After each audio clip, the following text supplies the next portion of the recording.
우리는 다른 사람들을 섬기지만 얼마나 자주 우리 마음에 자기 연민을 가지며 그들이 우리의 섬김을 당연시 여기고 고마워하지도 않을 때 얼마나 지독하게 불평하는지요.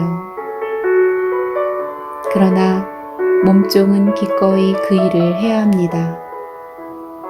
고용된 종들은 뭔가를 기대할지도 모르지만 몸종은 그렇지 않습니다.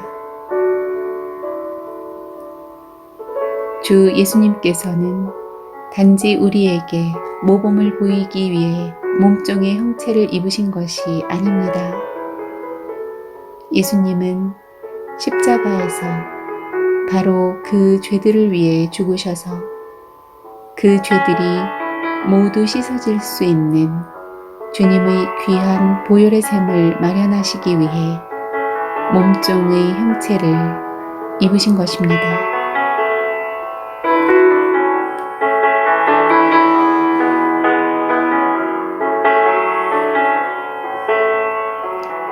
안녕하세요. 십도수관입니다.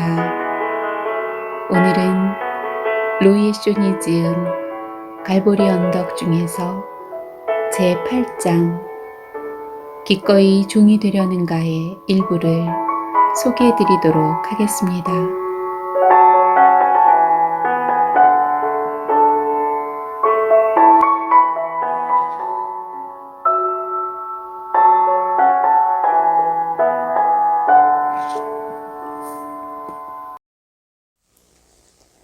너희 중에 누게 밭을 갈거나 양을 치거나 하는 종이 있어 밭에서 돌아오면 저더러 곧 와 앉아서 먹으라 할 자가 있느냐?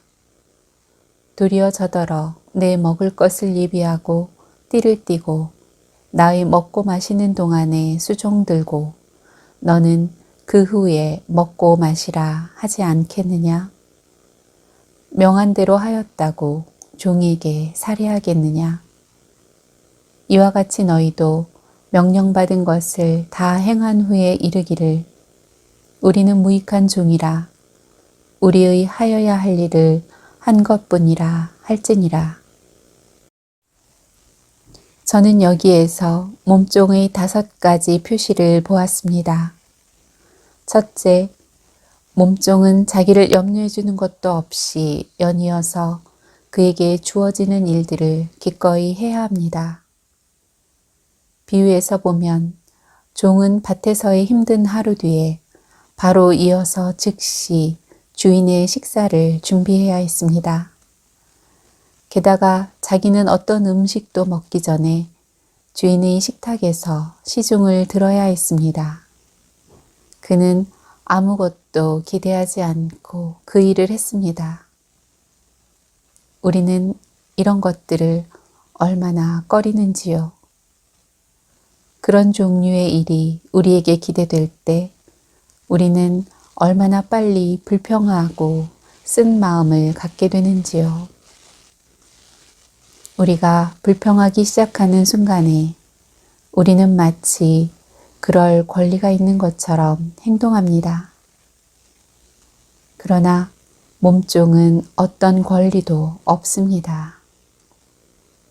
둘째, 몸종은 자신이 이렇게 하는 것에 대해서 주인이 고마워하지 않는 것을 달게 여겨야 합니다.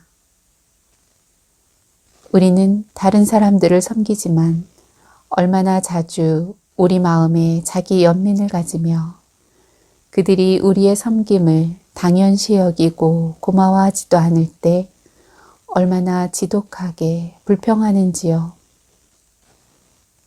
그러나 몸종은 기꺼이 그 일을 해야 합니다.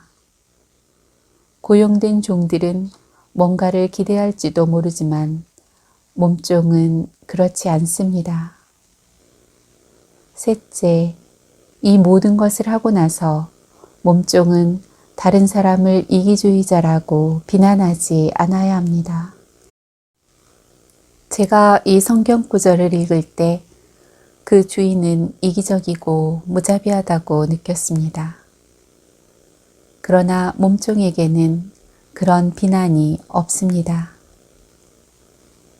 그는 주인의 이익을 받들려고 존재합니다. 주인이 이기적이든지 그 반대이든지 그와는 상관이 없습니다. 그러나 우리는 어떻습니까?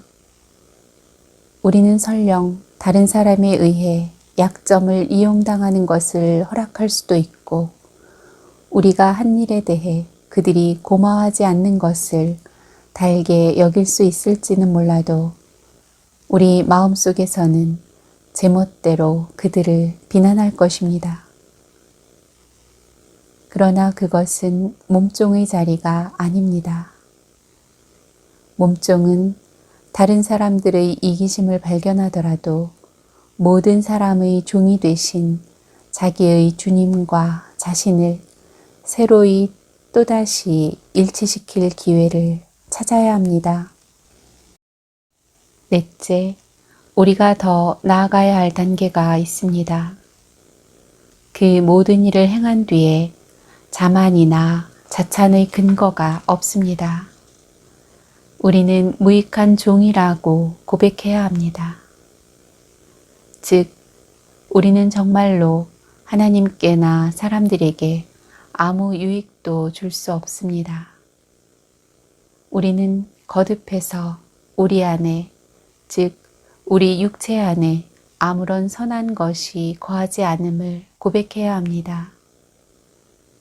설령 우리가 그렇게 행했다 할지라도 그것은 우리의 덕이 아니라 우리 안에 거하셔서 우리로 자원하게 하시는 주 예수님의 덕입니다.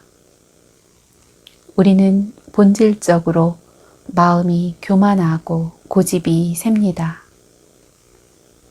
다섯째, 이제 마지막 단계에 의해 자아의 밑바닥은 끝이 날 것입니다. 그것은 우리가 온유와 겸손의 방법으로 행하고 감당할 것에 대해 당연히 할 일을 한 것뿐이라고 고백해야 하는 것입니다. 하나님께서는 맨 처음에 인간을 단순히 하나님의 몸종이 되게 하려고 만드셨습니다.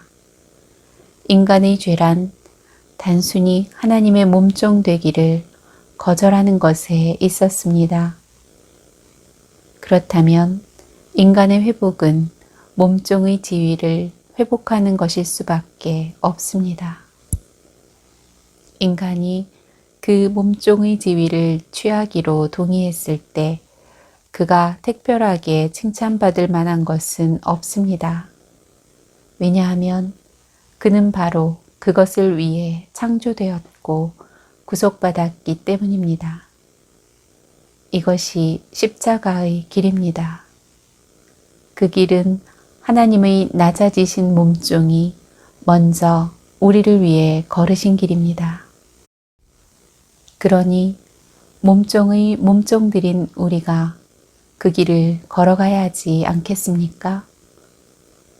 그 길이 어렵고 험악해 보입니까? 확실한 것은 그 길이 유일한 길이라는 것입니다. 그 길은 주 예수님께서 보좌에 이르신 길이며 우리 역시 영적 능력과 권위와 충만함에 이르게 하는 길입니다. 이 길을 걷는 자들은 빛나고 행복하며 그들의 주인의 생명으로 흘러 넘치는 자들입니다.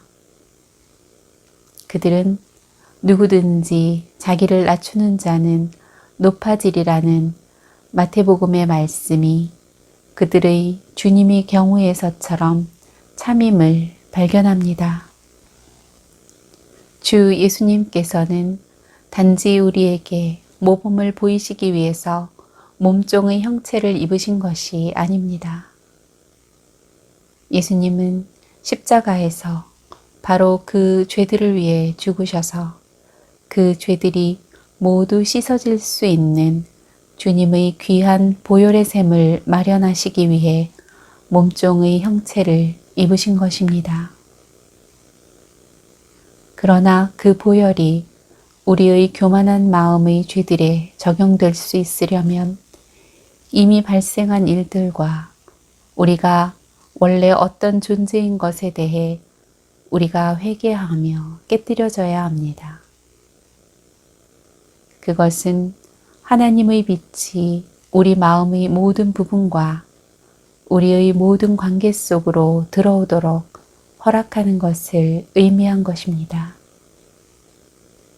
그것은 하나님께서 보여주실 교만의 죄들이 용서되기 위해서는 예수님께서 하늘로부터 오셔서 십자가에서 죽으셔야만 했음을 보아야 할 것을 의미합니다. 그것은 예수님께 우리를 용서해 달라고 간구할 뿐 아니라 다른 사람들에게도 용서를 구하는 것을 의미할 것입니다. 그리고 그것은 참으로 굴욕적일 것입니다. 그러나 우리는 깨어진 자들의 문으로 기어들어갈 때 거룩과 겸손만이 있는 거룩한 길의 영광과 빛 가운데로 서서히 들어가게 될 것입니다.